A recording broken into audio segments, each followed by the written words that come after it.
Bonjour à toutes et à tous, bienvenue sur ce nouveau Facebook Live.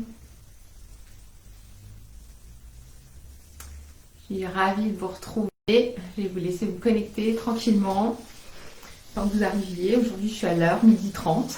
Super. Il y a de la neige dehors chez nous à Metz, peut-être que chez vous aussi d'ailleurs, je ne sais pas. Tout dépend où vous êtes, si vous êtes en France ou ailleurs en Europe. Alors bon, nos amies canadiennes, c'est clair qu'il y a de la neige chez elles, ça, je le sais. Voilà, le paysage était un peu différent ce matin quand je me suis levée, mais peut-être pour vous aussi. Je vous laisse arriver, me faire un pouce, un cœur pour me dire que vous êtes là. Alors le live d'hier en intro, je me suis rendu compte que j'ai été à fond dans l'énergie et où j'ai vraiment, je me suis un peu lâchée par rapport à ce que je voulais vous transmettre aussi en termes d'énergie et vous dire de toujours garder espoir, garder courage et que vous allez avancer et que le processus de deuil est fait pour ça et que c'est notre meilleur allié pour avancer et que si moi j'ai avancé, vous aussi vous allez avancer. Et moi je crois foncièrement en ça. Et c'est vrai que j'étais très directe. Je me suis pas réécoutée, mais voilà, parce que je me réécoute jamais. Mais je sais que j'étais dans cette énergie haute. Et je me dis aussi voilà ce que ça provoque aussi le deuil, c'est-à-dire quand on se reconstruit. On est plus direct aussi avec les gens. On dit vraiment ce qu'on pense. On tourne moins autour du pot. Et aujourd'hui, moi, ce que je me dis, dans mes lives, je suis exactement comme je suis dans mes programmes d'accompagnement. D'ailleurs, mes clientes, elles le disent toujours, il n'y a pas de surprise. Et j'ai pas envie d'être quelqu'un d'autre. Et si vous me croisez dans la rue, vous me verrez que je suis comme là, je suis maintenant. Et je pense que c'est aussi une force, ce deuil, quand on avance, qu'on le transforme, et on est tout en capacité de faire ça, et bien en fait, à un moment donné, on est cash, on est transparente, et on se fout aussi du regard des autres.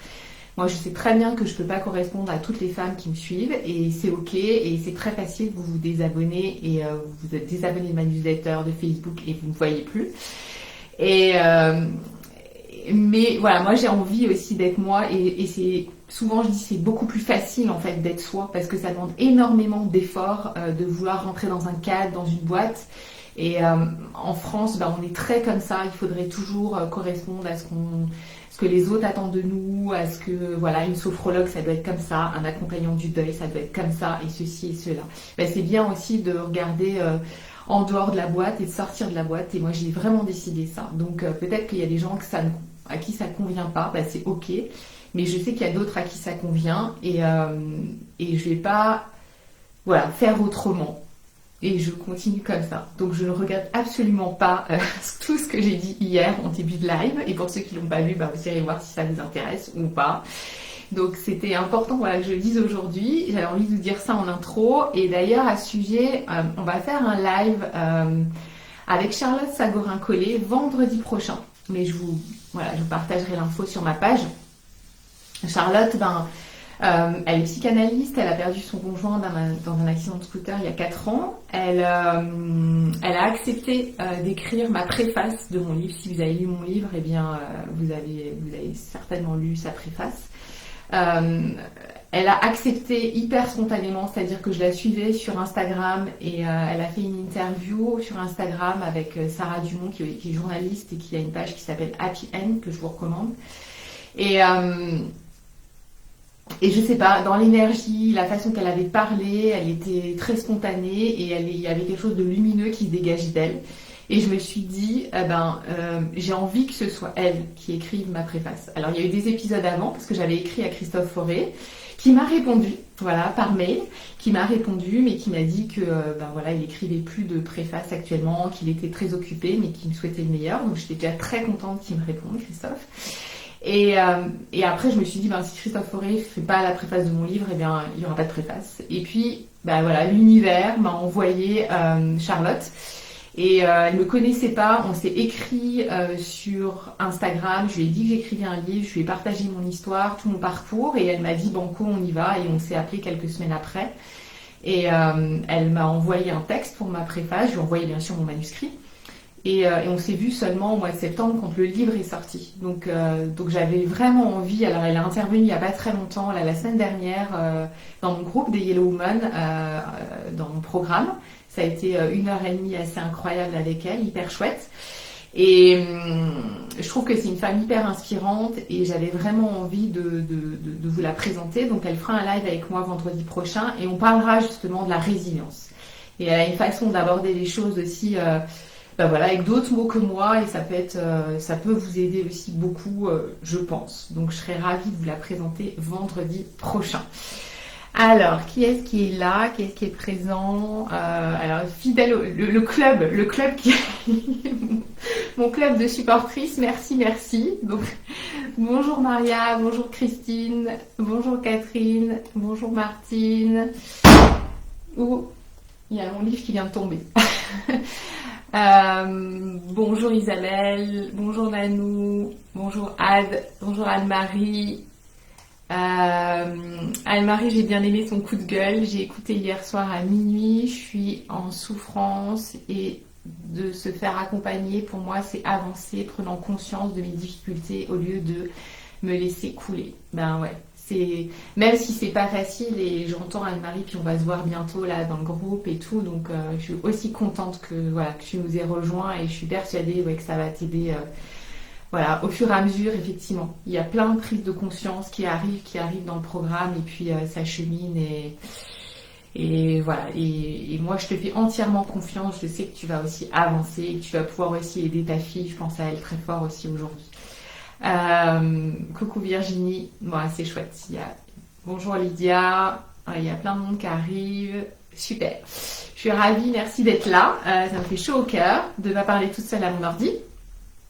Alors aujourd'hui un sujet qui est hyper récurrent qui concerne les relations. Quand on perd son conjoint, les relations ensuite avec la famille, avec sa belle famille.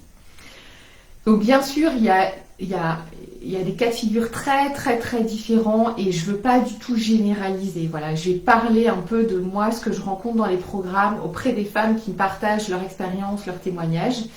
Bien sûr, on ne peut pas généraliser. Il y a autant de relations avec la famille après un deuil du conjoint qu'il y a autant de personnes endeuillées.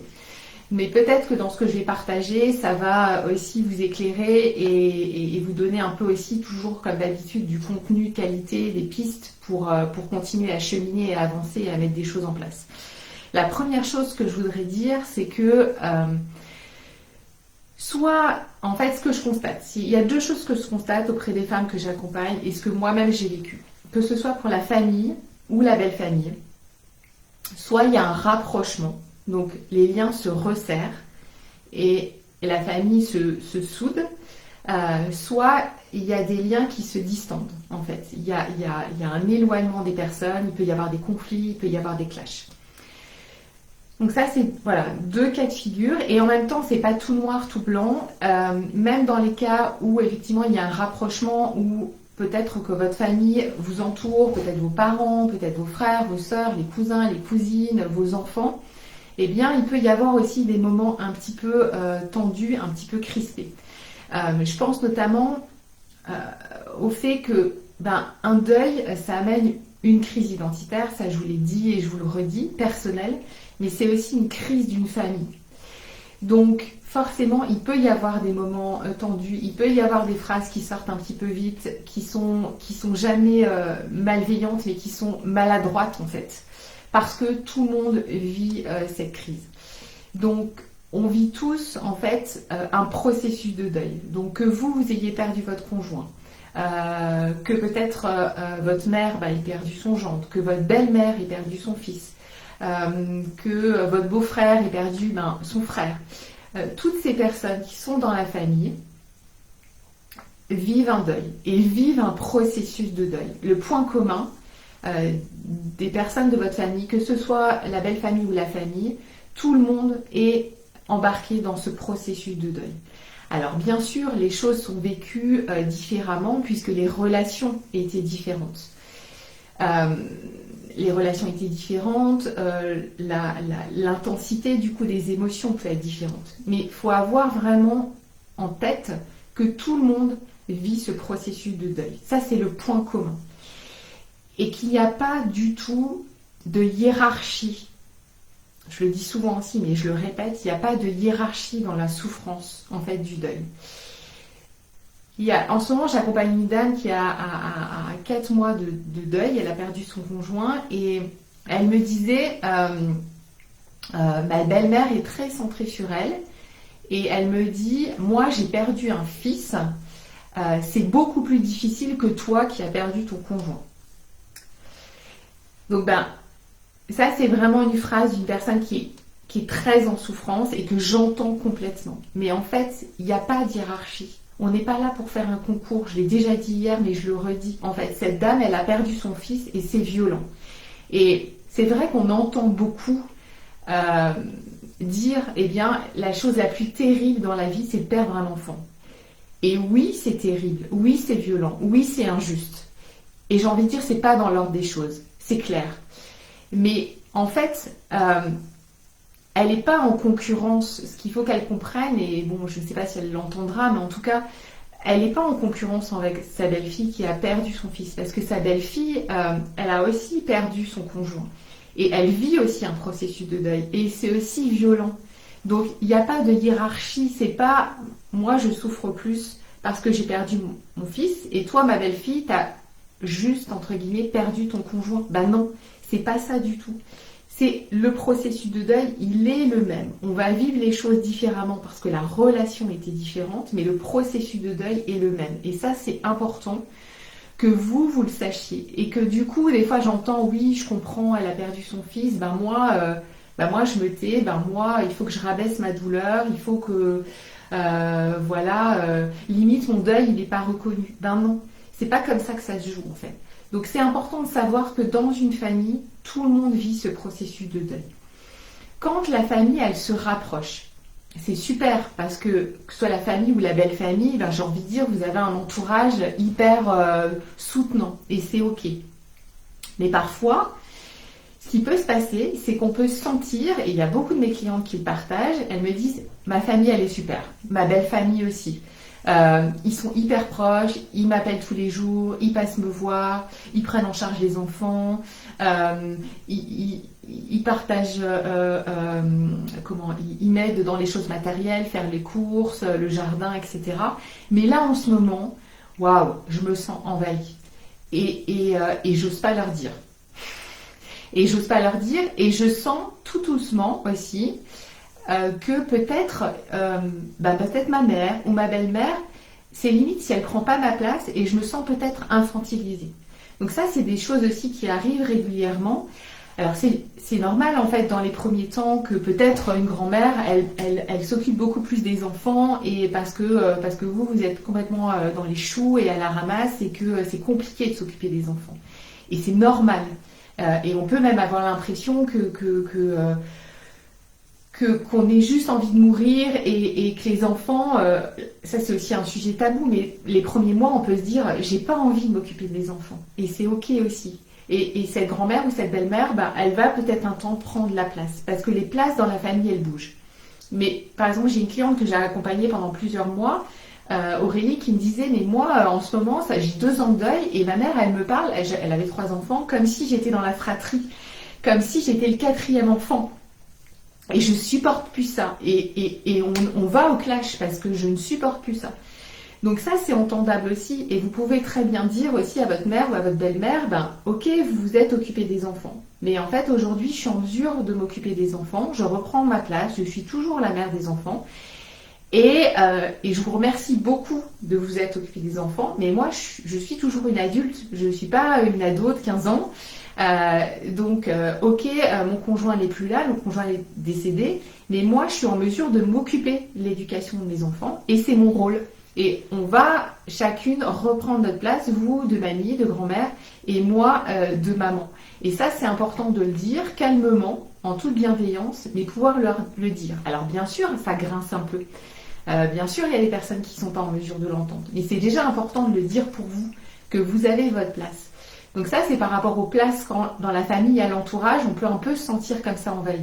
Et c'est important aussi de dire, là, j'ai besoin d'être seule. Donc c'est chouette que tu viennes tous les jours me voir, mais c'est lourd en ce moment pour moi.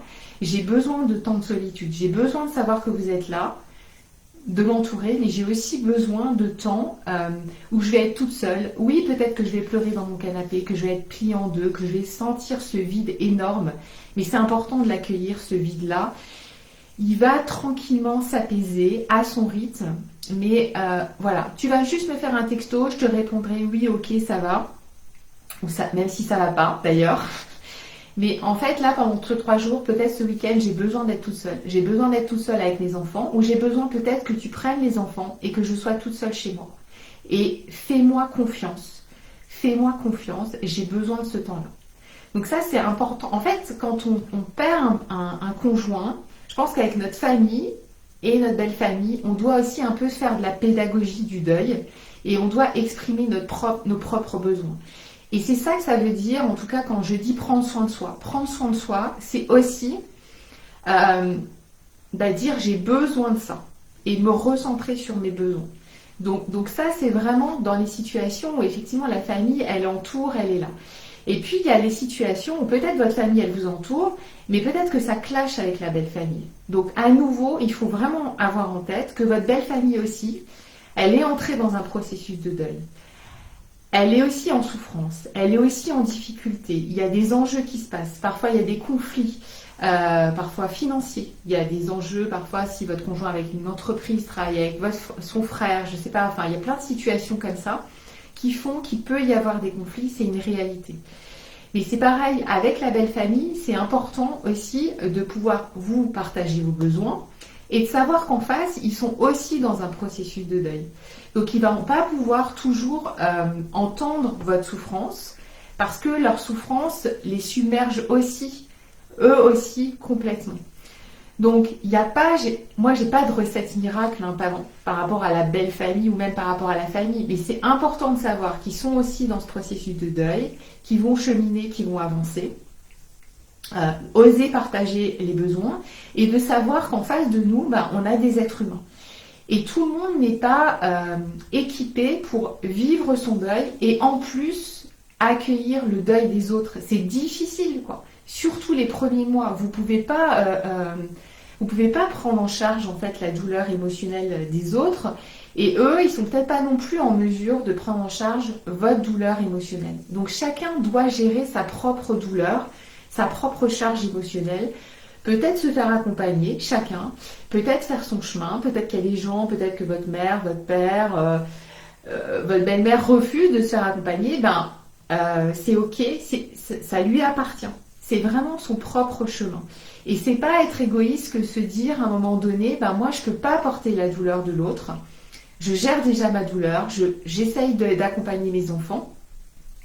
Et surtout s'ils sont petits, s'ils sont grands, ils peuvent aussi se faire entourer par des professionnels, par des groupes, et de pouvoir à un moment donné oser aussi poser ses limites par rapport à cette famille ou cette belle famille en disant aujourd'hui j'ai pas l'énergie, ok tu me dis ça, là ça me fait du mal, ça me fait de la peine, pendant quelques temps on va peut-être aussi un peu chacun gérer notre propre douleur, peut-être être un peu plus replié sur soi, et puis ça va peut-être durer quelques semaines, quelques mois, peut-être sur le long terme, et c'est ok. Mais ce qui est important aussi, c'est à un moment donné de se protéger par rapport à ça. Et c'est pas toujours évident de comprendre aussi, je sais bien, certaines réactions des autres, parce qu'on aimerait tellement que ça se passe bien. On aimerait tellement que les autres soient dans la douceur et dans la bienveillance vis-à-vis de nous. Mais encore une fois, souvent, c'est pas... Les gens veulent pas forcément être violents, c'est pas l'intention première. Ils veulent pas être malveillants, mais en fait les mots sont maladroits. Les mots choisis peuvent être violents parce que c'est hyper maladroit, parce que souvent ils sont dans leur propre deuil et ils sont pas en mesure ils vont larguer comme ça ce qu'ils ressentent parce qu'en fait c'est hyper à vif, comme pour vous c'est à vif. Donc ça il faut quand même l'avoir, je trouve, dans un coin de sa tête, tout en faisant part de ses besoins, ils seront entendus ou pas entendus, et puis en osant vraiment poser des limites. Souvent aussi on me dit, et après je lirai vos commentaires, ma famille, ma sœur, ma mère, ma belle famille ne comprennent pas ce que je vis. J'ai beau dire ce que je ressens, mettre des mots sur ma douleur, sur mon manque, sur mon vide intérieur, sur mes besoins, j'ai l'impression qu'on ne me comprend pas. Alors, par rapport à ça, ce que j'ai envie de vous dire aujourd'hui, c'est que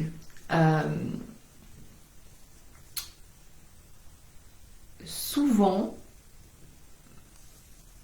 oui, c'est une réalité. Les autres ne comprennent pas, ou j'ai envie de dire ne peuvent pas comprendre. Parce que c'est très simple, ils ne sont pas à votre place déjà. Et même si on met des mots sur ce qu'on ressent en fait, moi souvent j'ai dit, il n'y a pas de mots suffisamment précis dans la langue française pour décrire ce qu'on ressent. Parce que c'est vraiment des ressentis qui sont hyper particuliers, c'est des ressentis qu'on n'a jamais eus en fait dans notre vie, et c'est vraiment compliqué de les transmettre aux autres. Et je vais vous raconter une petite histoire. Moi j'étais à peu près à 4-5 mois de deuil, et quand Jeff est mort, je suis allée voir une amie à la maternité, qui a accouché pour la 5e fois. Alors moi j'ai pas eu d'enfant, j'ai fait ce choix-là et donc j'étais à la maternité avec elle et j'étais très contente de la voir, très contente de voir son bébé, et à un moment donné c'est quelqu'un qui a toujours adoré être enceinte, qui pour elle les enfants c'est hyper important, ça donne du sens à sa vie, etc., ce que j'entends, et elle a commencé à me décrire en fait à la fois les douleurs de l'enfantement, les douleurs de l'accouchement, mais aussi cette joie qu'elle avait de mettre au monde un bébé. Et à un moment donné, donc je l'écoutais, et dans mes yeux, elle a senti que je ne comprenais pas ce qu'elle décrivait. Et c'est vrai que moi qui n'ai pas accouché, je peux pas imaginer, je peux imaginer un petit peu, mais je peux pas mettre à sa place. Je peux pas, que ce soit dans la douleur ou dans la joie, j'imagine, mais je sais pas, parce que je l'ai pas vécu. Donc à un moment donné, elle m'a dit je devrais pas te parler de ça, c'est terrible, parce que moi je te dis que je viens d'accoucher, donc je viens de mettre mon enfant au monde, c'est la vie, et toi tu as perdu Jeff, et c'est la mort, et c'est tellement opposé. Et en fait, je lui ai dit, ben voilà, toi, ne me fais part de ce que tu as vécu pendant cet accouchement. C'est vrai que je peux l'imaginer, mais je ne le comprends pas, en fait, c'est vrai. Je peux simplement l'imaginer. Et toi, ce que j'ai vécu, tu peux m'entendre, tu peux m'écouter, mais tu peux pas, tu peux imaginer, mais tu peux pas non plus comprendre, parce que tu n'es pas à ma place. Donc, il y a un moment donné, je crois que, et je ne sais pas si cette petite histoire peut faire écho chez vous et faire sens, mais à un moment donné aussi, je sais qu'on a tellement besoin que les autres nous comprennent. Mais petit à petit, vous allez voir aussi que vous allez mettre moins d'énergie dans ça. Et que ce que vous vivez, c'est quelque chose d'unique. D'unique parce que... alors, d'unique et d'universel. Universel parce que le processus de deuil est universel. Mais d'unique aussi parce que vous avez perdu quelqu'un que vous aimiez, avec une relation qui était unique. Donc, petit à petit, vous allez aussi pouvoir lâcher cette idée que il faut absolument que les autres vous comprennent et soient à votre place. Parce que oui, ils peuvent vous entendre, ils peuvent vous écouter. Mais ils n'auront jamais ils vont se retrouver aussi face à cette impuissance, face à cette mort qui est... face à laquelle on se sent tous impuissants. Et qu'on soit l'épouse, la conjointe, le conjoint, qu'on soit la mère, le frère, la sœur, on se retrouve tous face à cette impuissance. Donc c'est vrai que c'est compliqué d'attendre que les autres comprennent notre douleur. Ils peuvent l'imaginer, Mais à titre personnel, alors c'est que mon avis, mais je pense qu'ils ne peuvent pas la comprendre. Et à un moment donné, moi, dans mon parcours, ce que je me suis dit, c'est que j'ai lâché cette idée qu'ils comprennent. Euh, et ça m'a fait beaucoup de bien. Ça m'a fait beaucoup de bien parce que du coup, j'ai mis de l'énergie dans autre chose. Donc c'est peut-être aussi un chemin d'acceptation que se dire à un moment donné, les autres vont pas toujours pouvoir comprendre. Et puis à un moment donné, au bout de plusieurs mois, au bout d'un an, au bout de 2 ans, ben, et souvent, ouais, déjà dans les 6 premiers mois, ben, les gens ils reviennent aussi. Et même la belle famille, même la famille, elle revient aussi dans la vie. Et j'ai envie de dire tant mieux parce que c'est eux aussi qui vous amènent aussi cet élan de vie. Alors parfois vous allez repousser cet élan de vie et puis parfois vous allez vous dire ben oui ils ont raison et j'ai le droit et j'ai m'autorisé à être à nouveau dans la vie et tranquillement, tout doucement à avancer. Donc voilà un petit peu ce que je voulais vous partager aujourd'hui. Je ne sais pas si ça peut vous aider, si ça peut faire écho, certainement, peut-être pas. Et vous faites votre tri dans tout ce que je dis, vous prenez ce que vous avez à prendre. Et je vais vous retrouver dans les commentaires. Alors, Maria qui dit qu'il neige aussi à Bruxelles. D'accord.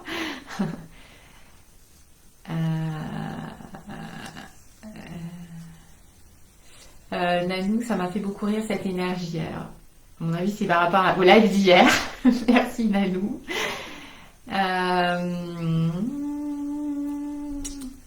Bonjour Sylvie. Il y a Roselyne de Grenoble. À Grenoble, je pense qu'il y a de la neige.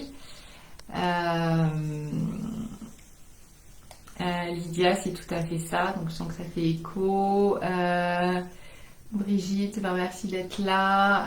Caroline, la famille, un grand débat, de la pudeur au début et ensuite plus rien. Ils ne savent plus comment faire pour m'approcher et je me suis détachée totalement. Et j'ai fait de très belles rencontres amicales, très très déçue. Le mot famille n'a plus aucun sens pour moi. Ouais, c'est...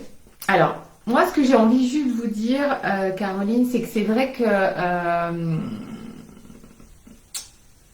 dans beaucoup de familles, il y a cette pudeur. Et en fait, les mots, c'est compliqué pour certaines personnes, effectivement, de dire des mots sur leurs sentiments, sur leurs émotions.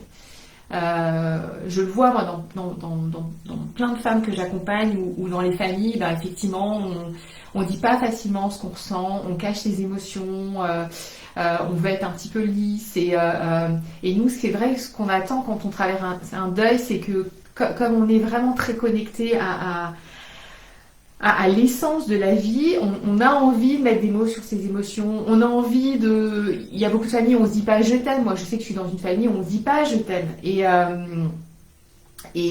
c'est très compliqué. Donc je sais pas s'il faut rayer le mot famille, si de notre... voilà... mais en tout cas, oui, ça peut être douloureux, ça peut rajouter de la blessure, c'est ce que j'entends. Enfin, je sais pas, j'imagine en tout cas dans ce que vous me dites. Après, bah, parfois, c'est pas forcément effectivement les gens les plus proches qui vont être en mesure de nous aider le plus. Et ça, c'est une réalité, effectivement. Donc on peut en être déçu. Mais c'est la réalité et peut-être que ces personnes vont nous apporter aussi d'autres choses. Donc, mais j'entends tout à fait votre partage. En tout cas, merci de partager votre expérience, Caroline. Alors un coup je vous vois, tout un coup je vous tutoie, je sais jamais, mais bon, c'est pas grave. Lydia, il faut vraiment y passer pour comprendre. Oui, je pense, oui.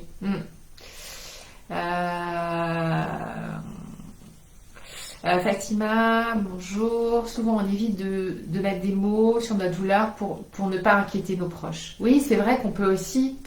voilà, on peut aussi vouloir les protéger, c'est une réalité. Moi, ce que je crois, c'est que si on protège nos proches, c'est ok, moi je suis tout à fait ok avec ça, c'est aussi pouvoir déposer notre douleur ailleurs aussi. Parce que c'est important de la déposer auprès d'autres personnes qui sont peut-être en mesure de l'entendre, qui vont peut-être moins s'inquiéter. Donc ça peut être des groupes, ça peut être voilà, un professionnel, ça peut être quelqu'un qui est passé par là aussi. Mais c'est important de la déposer, je crois, Fatima. Mais je sais que tu sais. Roselyne, oups. J'ai perdu le message de Roselyne, je vais le retrouver. Difficile d'entendre mon beau-père se plaindre qu'il a perdu son fils unique et sa femme en 2 mois cette année. Et c'est son fils que sa vie est foutue. Il a 89 ans et moi je suis veuve à 61 ans. Oui, parce qu'en fait quand il dit ça, je pense qu'il peut très bien le dire, mais dire aussi... bah voilà, ce qui conviendrait de dire, c'est aussi, j'ai tellement de peine aussi pour toi, ma belle-fille, et je suis tellement triste pour toi aussi. Mais c'est vrai que là, il est centré beaucoup, beaucoup sur lui. Et c'est vrai que ça peut être douloureux. Mais voilà, c'est vrai que c'est douloureux. J'entends, Rosine, que c'est douloureux. Et peut-être de l'entendre, toi, ça peut t'aider aussi à pouvoir dire, moi, je suis dans ma peine, je suis dans ma souffrance, mais voilà, je peux entendre aussi la souffrance des autres. Mais c'est vrai que le deuil, en fait, surtout dans les premiers mois, en fait, on peut être que centré sur notre douleur, en fait. Et on peut pas faire autrement. Donc, mais j'entends que ces mots te blessent et te font aussi du mal. Bon. Je vois que ça fait déjà une demi-heure que je parle.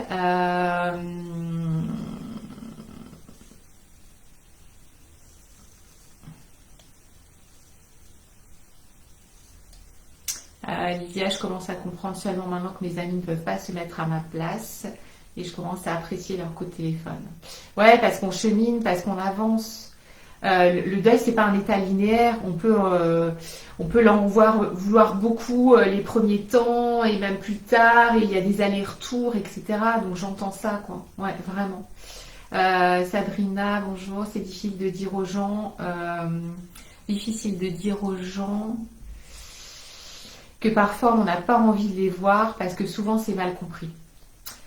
Ouais, alors en fait, on se voit bientôt aussi en séance, Sabrina, mais ce que tu peux faire aussi, c'est dire je vous remercie pour votre invitation. Voilà, ça me fait vraiment plaisir. Et ça me touche. Et continuez à me proposer, à m'inviter. Mais là, aujourd'hui, je ne vais pas venir parce que j'ai besoin d'être seule. J'ai besoin d'être seule. C'est pas contre vous. Pas contre vous, j'ai besoin d'être seule. Souvent, même moi, je dis à mes clientes de m'utiliser, de dire ma sophrologue, la femme qui m'accompagne, elle m'a dit que c'était bien aussi de temps en temps que je sois seule et là d'écouter mes besoins et là j'ai besoin d'être seule. Mais on se verra un peu plus tard. Voilà.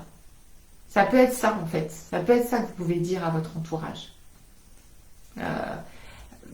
Parce que l'entourage il est important aussi. On ne chemine pas seul dans un deuil. L'entourage il est aussi important. Donc tu peux leur dire ça en fait. Je vais lire encore un commentaire et puis après, parce que vous êtes hyper nombreux là aujourd'hui, et puis après je vous répondrai par écrit en fait. Camille, bonjour, avec ma belle famille, les relations sont au grand beau fixe, super. Elles ont toujours été, mais il y a une espèce de déni de leur part, ils voient en moi leur fils, c'est leur fils unique, et des fois ça me rend très mal à l'aise, mais je tente de rester psychologue avec eux. Oui, c'est vrai que ça peut, en fait, ce qui se passe, c'est que en fait, vous pouvez être le seul lien, en fait, ou tu peux être le seul lien qui reste pour eux, en fait. C'est comme si on pouvait être une continuité de leur fils. Voilà, c'est à travers lui, en fait, c'est un lien fort. À travers toi, c'est un lien fort qui se pose. Donc voilà, c'est aussi, ça peut être les premiers temps. Après, on peut ne pas accepter. Après, vraiment, c'est à toi de sentir si c'est ok, si c'est pas trop lourd pour toi en fait, et de le faire. Moi, à titre personnel, j'ai pas voulu avoir ce rôle-là et c'est très personnel et c'est que moi et voilà, c'est personnel. Donc c'est à voir, voilà, si c'est ok. Et de ce que tu dis je tente de rester psychologue avec eux, ben voilà, si pour toi c'est confort, ça c'est ok, ben voilà. Mais effectivement, c'est ce qui peut se passer aussi parfois. Eh bien, je vais vous retrouver dans les commentaires encore là en fin de journée. J'irai vous lire. Je vous lis toujours, ne vous inquiétez pas. J'étais vraiment ravie d'échanger sur ce sujet-là avec vous, sur la relation avec la famille, avec la belle famille. Et encore une fois, voilà, il n'y a pas de solution idéale. C'est à nouveau de, voilà, de partir de vos besoins, de poser vos limites et de savoir que même si en ce moment vous êtes mal, vous êtes toujours des adultes responsables. Voilà, c'est ça que j'ai envie de vous dire en conclusion. On continue aussi avec le hashtag Yellow Woman, hein, le tirage au sort dimanche. Le bocal il se remplit. Bon, je pense qu'au 31 décembre, j'aurai un autre bocal. Voilà, où je vais en prendre un plus grand. Donc n'hésitez pas à mettre ce hashtag. Et puis hashtag replay, si vous me voyez en replay, ça me fait toujours plaisir. Je vous souhaite une douce après-midi. Je vous remercie d'avoir été là. Merci, merci. Je vous embrasse bien fort. Et puis... si vous êtes sur YouTube aussi, si vous me voyez sur YouTube, vos partages, ça m'intéresse aussi. Et puis le hashtag YellowWoman fonctionne aussi, le hashtag replay. Et je posterai la vidéo à 18h ce soir. Je vous embrasse très très fort, je vous souhaite une douce après-midi. Et je vous retrouve demain, sans doute aussi à 12h30. À tout bientôt. Au revoir. Et vous partagez aussi cette vidéo si vous pensez que ça peut aider quelqu'un. Aussi, j'oublie toujours de le dire. Bye, à bientôt.